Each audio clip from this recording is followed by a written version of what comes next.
A paz do Senhor, professores, a paz do Senhor, irmão Gilson, a paz do Senhor, irmã Leide.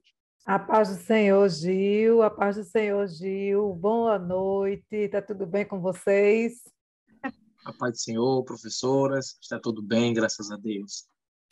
Amém. Amém. Que bom estarmos juntos em mais um EBD em Síntese Podcast pré-adolescente, né? Nesta feita nós estudaremos a nossa última lição. Chegamos ao fim de mais um trimestre, né? Vencemos mais um trimestre, graças a Deus, com a graça do Senhor.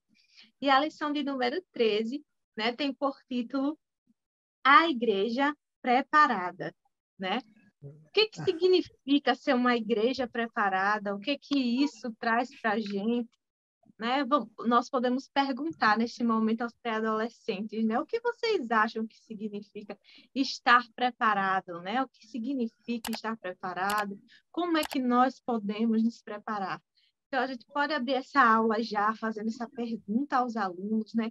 Perguntando a eles sobre os seus conhecimentos prévios, né? Sobre quanto a estarmos preparados diante de toda a lição que nós estudamos, né? Nós passamos o trimestre todinho falando sobre a escatologia, as coisas que hão de acontecer.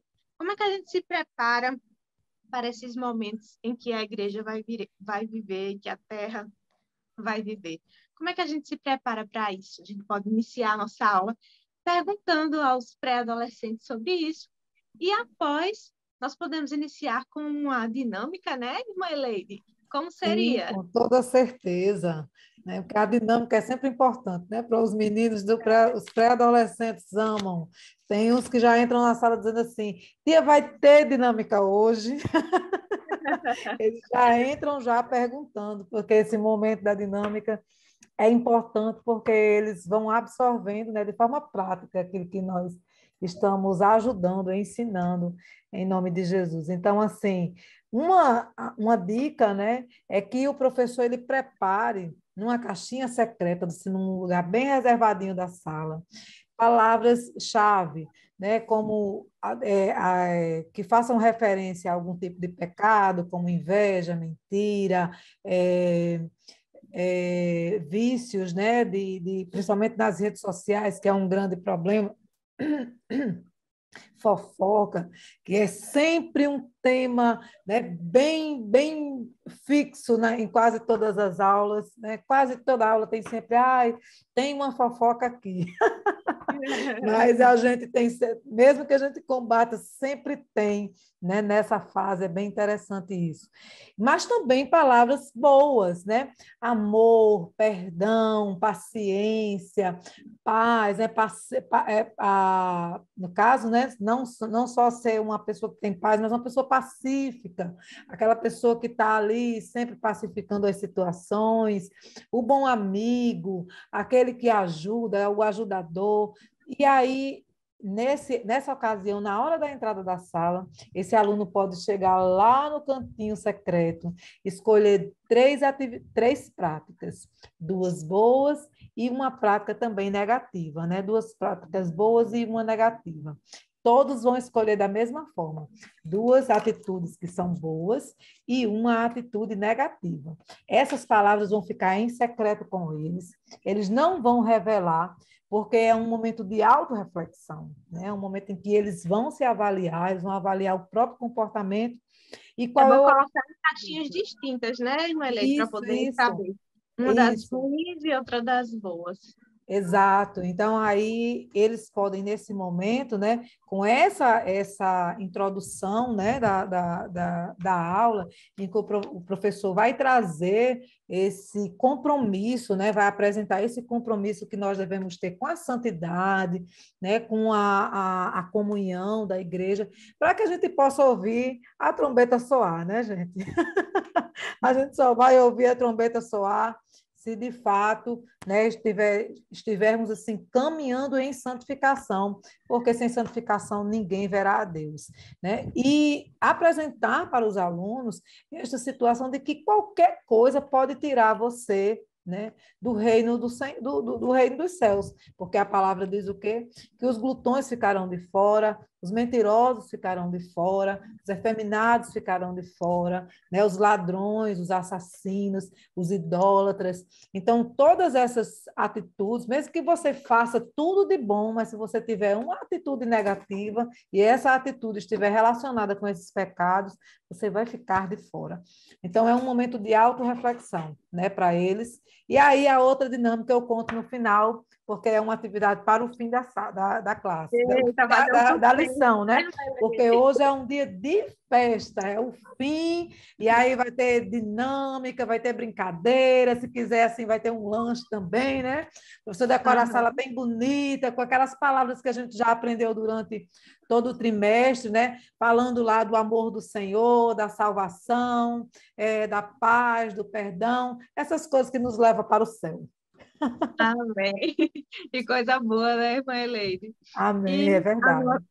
a Bíblia diz, né, de hoje, nos fala assim: continuem firmes na oração, sempre alertas ao orarem e dando graças a Deus. Colossenses 4:2. O nosso texto base está lá em Lucas 21, do 34 ao 36. Vou ler aqui rapidinho, é curtinho. E É. olhai por vós, para que não aconteça que o vosso coração se carregue de glutonaria, de embriaguez e dos cuidados da vida, e venha sobre vós de improviso aquele dia, porque virá como um laço para todos os que habitam na face de toda a terra. Vigiai, pois, em todo o tempo, orando, para que sejais havidos por dignos de evitar todas essas coisas que hão de acontecer e de estar em pé diante do Filho do Homem. Então, é justamente isso, essa dinâmica já vai trabalhando aí as atitudes, né? Pode ser já relacionadas às que já tem aqui, né? Os cuidados da vida, né? Ele Isso. traz glutonaria, embriaguez e os cuidados da vida, mas é possível também a gente trabalhar outros, né? Com outras Sim, palavras sim. que sejam relacionadas para que nós não sejamos pegos de surpresa, né? Surpresa. E É verdade. nós vamos ver que a igreja preparada, ela vai precisar estar preparado significa desenvolver algumas atitudes que nós vamos estudar durante essa lição aqui. E a gente inicia com a vigilância, né? O que significa essa parte da vigilância, né? Inicialmente, nós abrimos com guardando o nosso coração, né? Guarde o coração, né? Lá em Provérbios 4:23 vai dizer, né? Sobre tudo que se deve guardar, né? Guarda o teu Guarda o coração, teu porque coração dele procede as saídas da da vida. vida. E quando a gente fala de coração, né? A gente fala de emoções, né? O que acontece no coração? A gente sempre representa, né? A mente como a razão e o coração como essa parte das emoções, né? Então, o pré-adolescente, ele vive ali um momento de muitas emoções. Tudo é É, muito, né? Quando é triste, quando é alguma coisa triste, é muito triste. Quando é muito alegre, é muito alegre. Então, tudo esses exageros, né, tudo muito que intenso. acontecem. Tudo muito intenso, exatamente. Então, nós vamos falar aqui, trabalhar aqui nesse tópico, né? A importância de nós guardarmos o coração, guardarmos as emoções. Como é que estão as nossas emoções? Para que a gente não dê lugar a emoções ruins, né? A emoções que nos levam a praticar a maldade, a emoções que nos levam a ter um pensamento negativo sobre a vida, sobre as situações da vida, né? Nós devemos aprender a trabalhar ali as nossas frustrações, porque tudo isso vai influenciar na nossa vida, né? Como Salomão vai falar. Tudo isso vai influenciar na nossa vida e pode sim nos direcionar, né, a fazer aquilo que não agrada ao Senhor. Existem emoções que nos puxam para fazer aquilo que é pecaminoso, aquilo que não é a vontade do Senhor para as nossas vidas. Então, É verdade. por isso a importância da gente guardar o nosso coração, né? E guardar quando? Todo dia, toda hora, sem cessar, né? Nós devemos guardar, estar vigilantes. Então, o nosso segundo tópico vai falar sobre isso, né? Todo dia, toda hora, orar sem cessar. Então, a oração, ela precisa estar na nossa rotina, precisa fazer parte da nossa rotina. Quando a gente olha para Daniel, ele já tinha ali os seus horários, de manhã, de tarde, de noite, 3 vezes ao dia, ele já sempre separava aquele seu momento de oração, né?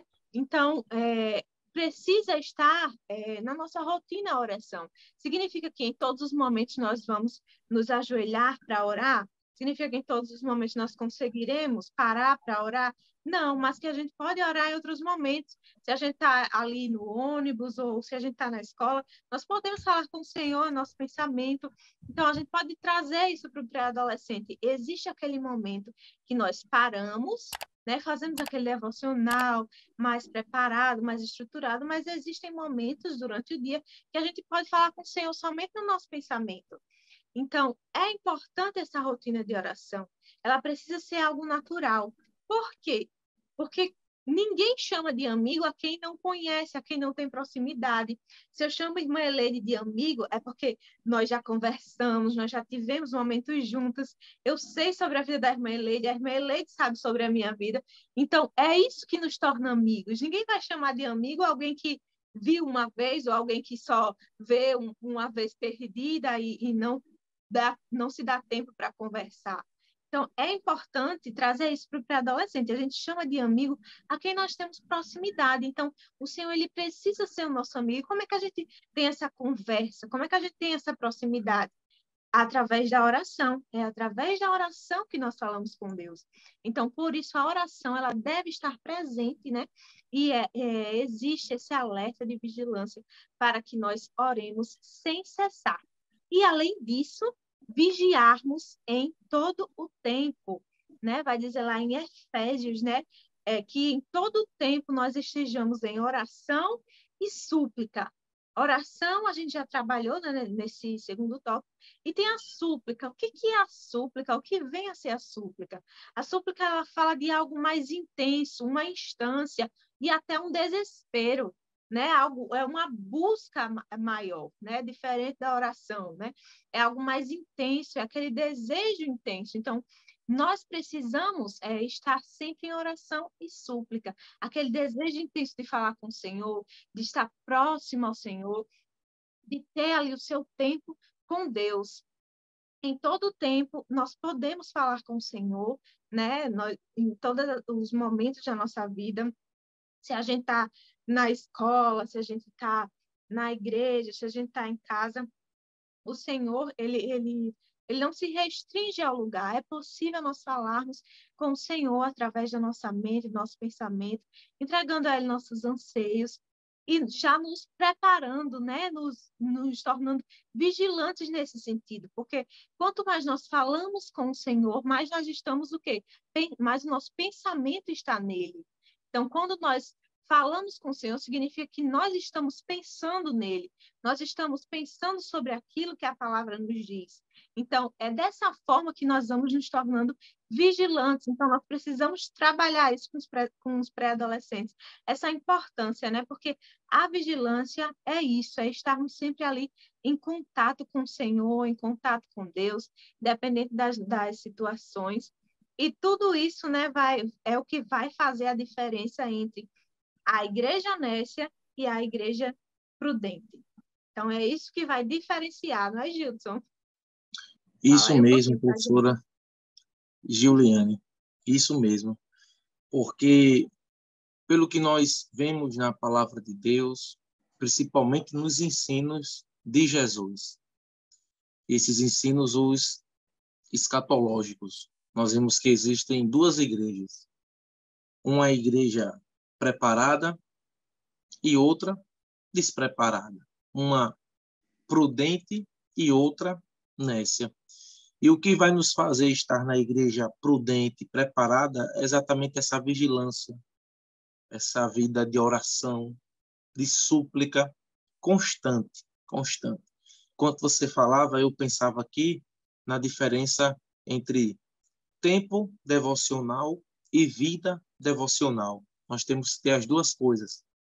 Temos que tirar um tempinho na nossa agenda, no nosso cotidiano, para termos aquele momento mais reservado com o Senhor, onde a gente lê a palavra com mais tranquilidade, com mais profundidade, onde oramos, onde apresentamos nossos pedidos, mas nós também devemos ter uma vida devocional, que é uma vida que é um momento devocional que não se limita a um espaço geográfico, a um tempo geográfico, ou a uma liturgia normal, né? Nós, no dia a dia, dentro do ônibus, dentro de um trem, no trabalho, na faculdade, na escola, a gente sempre está orando. A gente sempre está meditando numa palavra que leu em casa. A gente está pedindo a Deus uma direção, está pedindo a Deus uma resposta, está meditando no amor dele. Então, a gente tem que estar o tempo todo orando, vigiando, suplicando, estando em comunhão com o Senhor para sermos essa igreja preparada.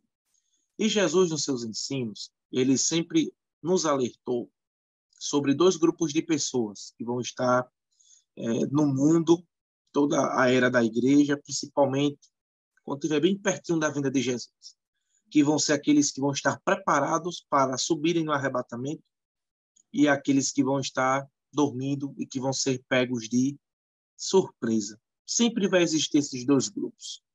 Sempre existiu, sempre existirá até a vinda de Jesus. E existem algumas parábolas de Jesus que ilustram isso. No mínimo 3 nós vamos destacar nessa lição, nesse segundo tópico.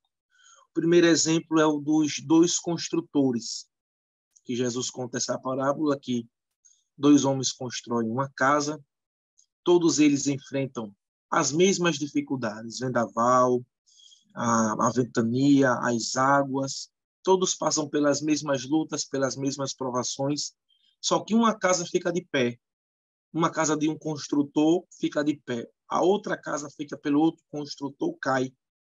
E Jesus diz, onde é que está a diferença de uma para a outra?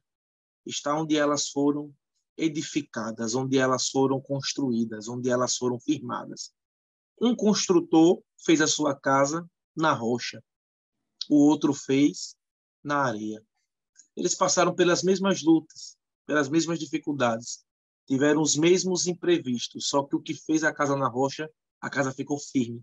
E o que fez a casa na areia, a casa foi destruída. Jesus disse, eu comparo esses 2 construtores com aqueles que ouvem a minha palavra.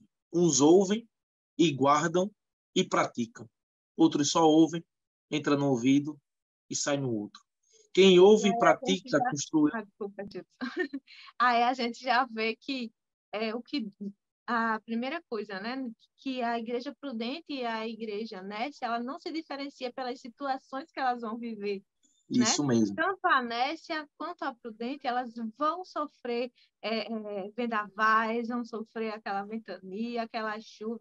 Tudo isso, ambos vão sofrer. Ninguém vai estar isento, né? Porque eu sou a igreja prudente que eu vou estar isento de passar pelas situações. Não vai ser isso que vai diferenciar, né? O que vai diferenciar é justamente o alicerce, né, Gilson? Pelo contrário, né, Gil? A gente entende que a promessa da aflição é para as 2. Exatamente. Isso mesmo. E vamos a viver igreja chuva que e vai ficar sol. firme é a que vai obedecer a palavra. E a igreja que não vai suportar as dificuldades é aquela que não obedece a palavra, só ouve. E na palavra de Deus, de Gênesis a Apocalipse, nós somos exortados a fazer 2 coisas. Ouvir a palavra de Deus, mas não só isso, obedecer. A gente tem que ser ouvintes e praticantes, conforme disse Tiago na sua Epístola Universal. Então, existe essa parábola de Jesus que mostra a igreja prudente e a igreja nécia lá. A igreja prudente, ela é comparada ao construtor que fez a sua casa na rocha. Ou seja, ali está representando o crente, a igreja que ouve a palavra e obedece. E existe a igreja nécia, que construiu uma casa linda também, bela, do mesmo jeito da outra. Feito as mesmas dificuldades do outro construtor, só que a casa foi edificada na areia. E não suportou as dificuldades. Aí nós temos que enfatizar para os pré-adolescentes, nossos amados alunos, que mais do que ouvirem a palavra de Deus, nós precisamos obedecer ela. Nós precisamos ouvir e guardar. Ouvir e praticar. Aprender e colocar em prática no nosso dia a dia. É um ótimo momento para a gente, inclusive, dizer, esse trimestre todinho nós escutamos sobre a volta de Jesus, que é um fato, ele vai voltar. E ele não vai voltar para buscar qualquer igreja, ele vai voltar para buscar a sua igreja que está preparada, que está em santidade, que está em oração, que está em vigilância, e vocês estão ouvindo esse ensinamento.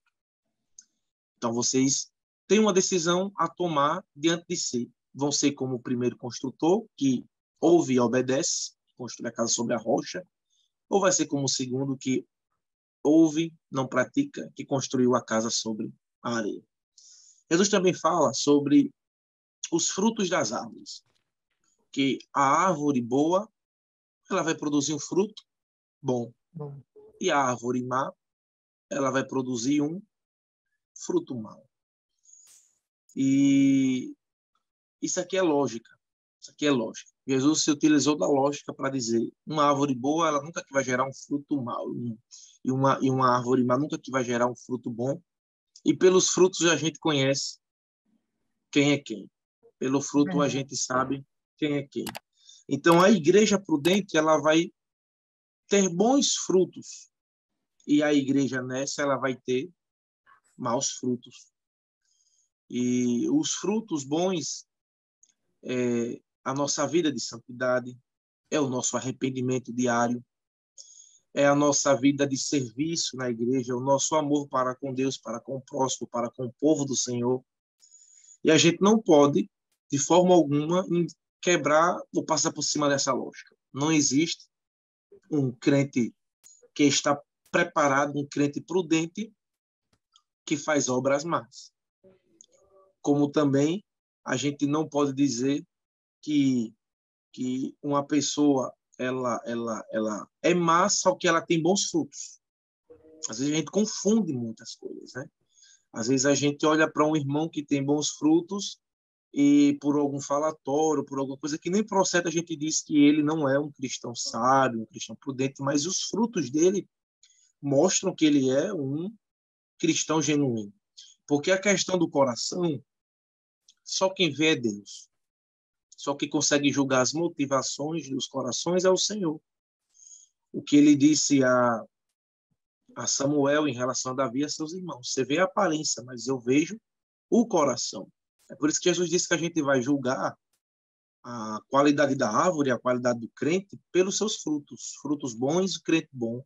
Crente prudente, igreja preparada. Frutos maus, crente nécio, igreja despreparada. E, por último, existe a famosa parábola das 10 virgens, Mateus capítulo 25, que mostra 10 virgens, 5 delas eram prudentes e 5 eram nécias.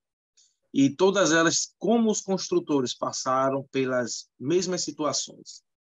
Estavam lá com as suas lamparinas acesas, elas enfrentaram a demora do noivo, todas elas dormiram, elas vestiam as mesmas roupas, elas eram parecidas em tudo, só que tinha uma diferença entre as 5 prudentes e as 5 nécias, que é exatamente a reserva do azeite que as 5 prudentes carregaram e as outras 5 não. E pela demora do noivo, quando ele apareceu, as 5 que tinham reserva conseguiram continuar com ele e as outras foram procurar o azeite.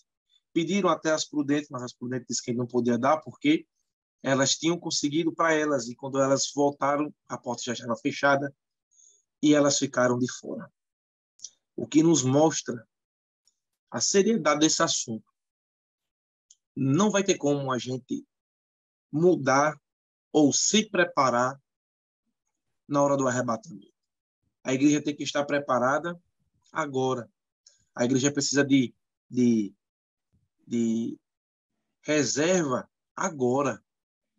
Não é na hora do arrebatamento. Na hora do arrebatamento, muita gente vai dizer: Senhor, abre a porta, Senhor, estou aqui, Senhor, me busca, Senhor, quero te ouvir.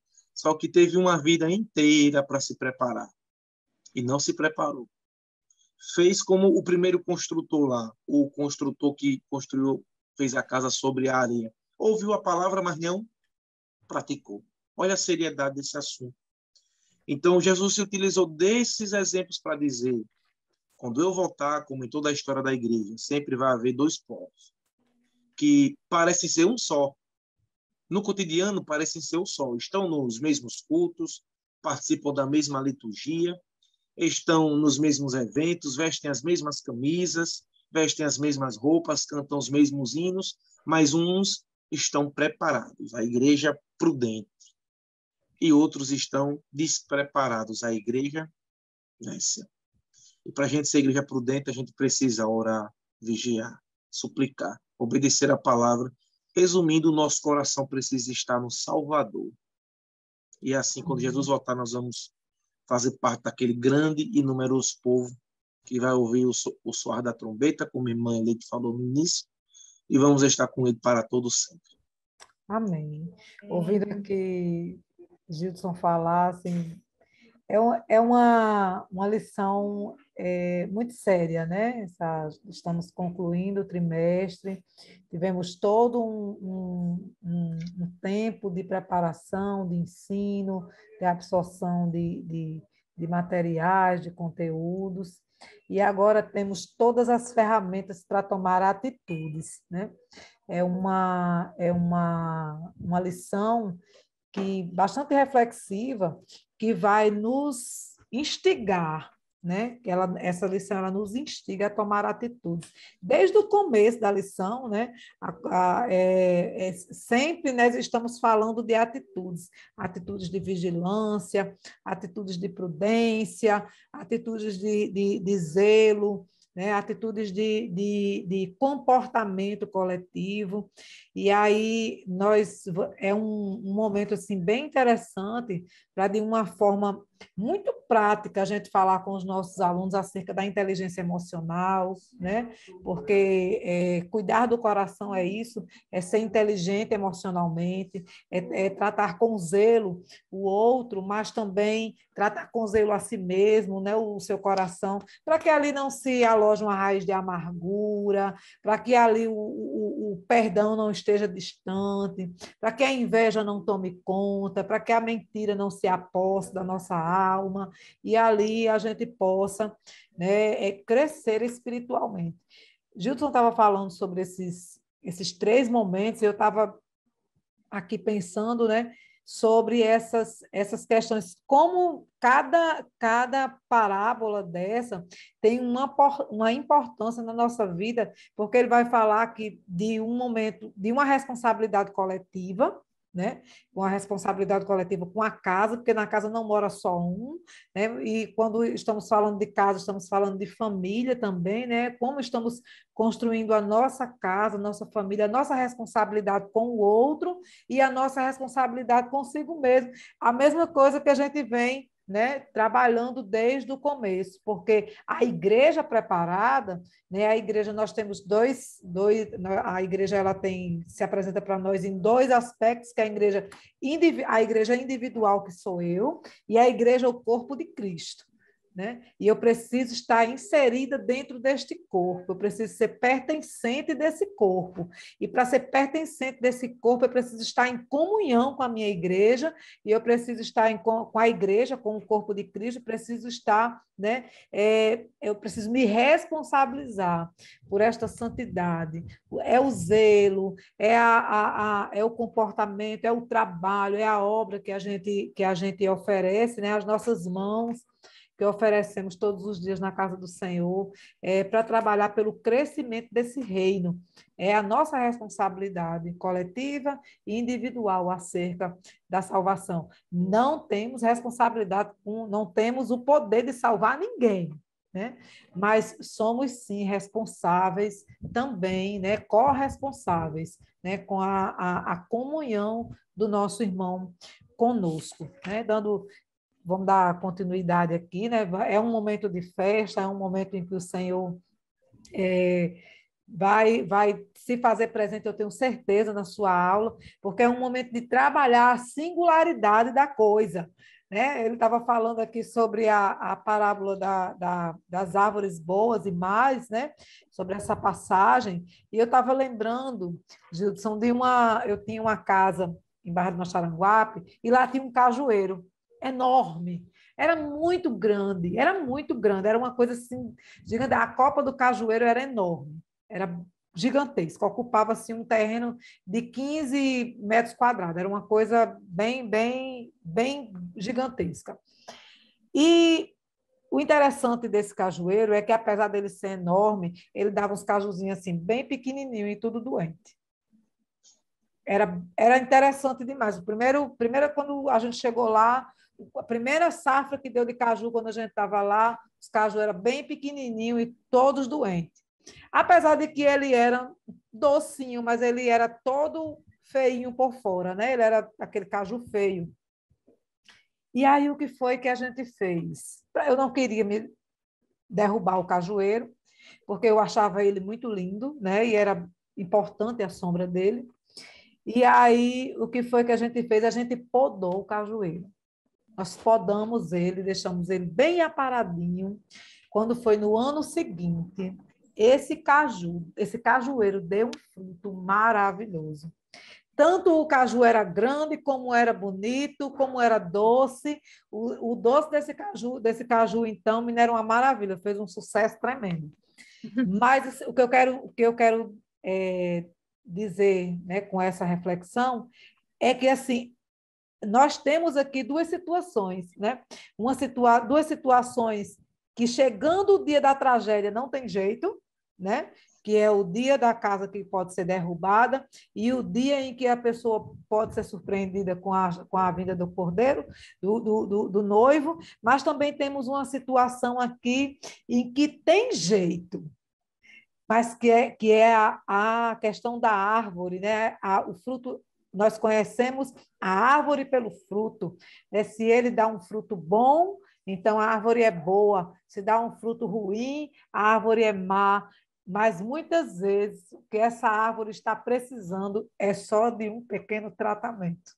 Um tratamento de beleza, né? Um tratamento ali, um cuidado. Às vezes a árvore só precisa ser adubada, ali a árvore muitas vezes só precisa ser podada. E aí vem as atitudes práticas do crente. E aí a gente pode entrar nesse momento com a segunda dinâmica. Né? Como é que podemos tomar atitudes? Né? Quais são as atitudes que devemos tomar? Né? E aí, entrando no terceiro tópico, quais são as atitudes que devemos tomar para estarmos preparados? E aí, nesse momento, o professor vai colocar lá viradinho as cartas com as palavras escritas para baixo, as palavras que estão ao longo da lição, gente. Ao longo da lição, aqui nós temos muitas palavras que são atitudes que podemos tomar para que estejamos prontos no dia que o Senhor, né, no grande dia do Senhor na nossa vida. Precisamos ser vigilantes, né? Pode colocar vigilância, o coração, né? O cuidado com o coração, a luz, o sal, a prudência. Podemos colocar aqui, né? Como palavras aqui, palavras-chave, né? E aí você vai colocar lá, ó, ele vai escolher a cartinha viradinha do jeito que está, é só colocar na testa, e ali os alunos vão dar as dicas a ele de que palavra é aquela. Né? Eles vão dizer, é a pessoa que fica. A gente tem aqui no bairro os vigilantes de rua, né? As pessoas que ficam na rua passeando de moto a noite todinha e apitando. Com certeza alguém vai se lembrar disso. Acho que muitos bairros têm essas vigilâncias noturnas, né? E aí, com certeza, eles vão se lembrar dessa. Aí alguém vai dizer, aquela pessoa que fica lá passeando de moto, apitando durante a noite. Aí você vai lembrar o vigilante, né? Só tem que ser vigilante. Vamos lá, o amor, o perdão, são atitudes que nós precisamos, né, para guardar o nosso coração, né? O amigo. E aí a gente pode trabalhar com eles essas atitudes, né, que precisamos tomar. São posturas, de fato, atitudes de fé, né? Mudando completamente a nossa forma de ver o mundo e de viver. Porque, como Juliane disse, é tudo muito intenso nessa fase. E se a gente permitir, nessas coisas, as fases deixam de ser fases e passam a ser comportamentos, né? Comportamentos que você leva para a vida e a gente precisa ser vigilante. Aqui na lição, no livro do pastor, que o comentarista foi o pastor Reinaldo, né? Jesus Cristo voltará, ele fala aqui, né, sobre atitudes, né, diante da volta de Jesus, né, que, em primeiro lugar, nós devemos amar a vida de Cristo, né? O último capítulo de Apocalipse, ele vai dizer aqui a igreja, quando o Senhor diz que vai voltar, ora vem Senhor Jesus, né? Nós vamos ter essa atitude de desejar que Jesus venha, né? Desejar que Jesus venha, nós precisamos estar atentos a isso. A segunda dica, né, é desfrutar da suficiência de Cristo. Ele é suficiente em nossas vidas, não precisamos de outra coisa. Estava hoje com minhas filhas vendo aqui um documentário a respeito daquela boate, né, que pegou fogo há alguns anos atrás, e eu conversando com elas, eu disse, olha só, né, o preço da imprudência.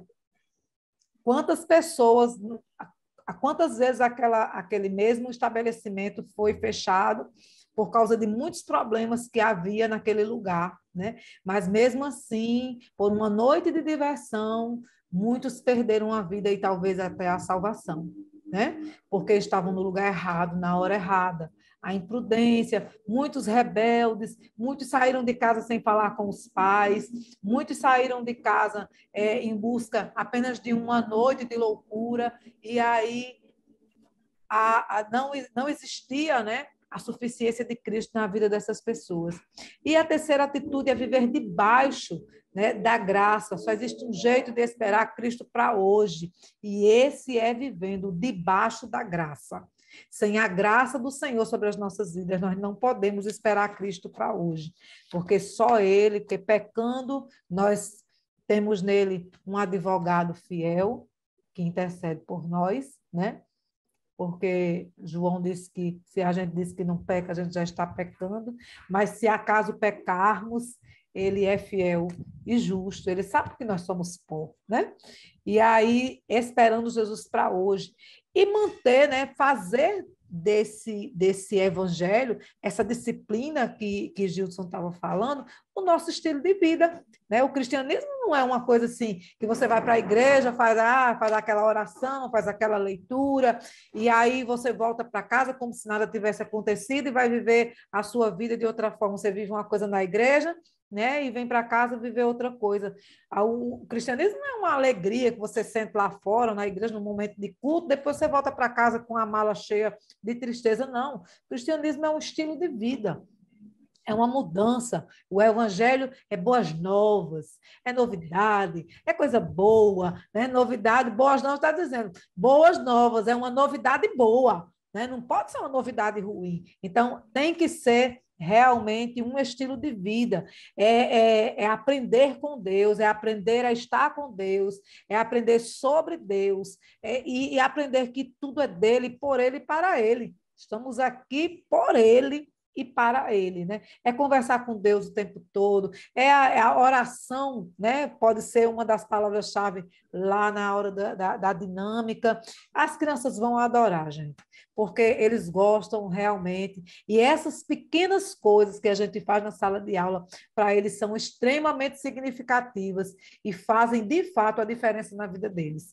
Fazem mesmo, né? Porque nós conseguimos, com uma pequena mudança, né, de didática, fidelizar uma sala de aula com quase 10 alunos, numa igreja que praticamente não tem pré-adolescentes, né? Quase não tem, e a gente conseguiu fidelizar, e tem sido uma bênção, tem sido riquíssima as aulas, e eles de fato pedem para ir, até os que não iam de jeito nenhum, que tinham dificuldade, eles pedem para ir para a igreja no dia da escola dominical. E eu creio que isso está sendo bênção na vida deles, né? E aí amar sim a vida do Senhor, né? A última parte da lição, né, diz Maranata. Você conhece essa palavra? Né? Precisamos trazer essa palavra para dentro do contexto da sala de aula.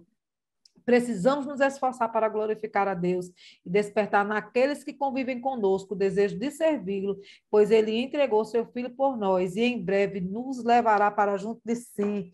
E quem é que leva um inimigo para morar com ele, né, Gil? Verdade. Falou disso. Ninguém leva um inimigo para morar na sua casa. Tem que ser amigo.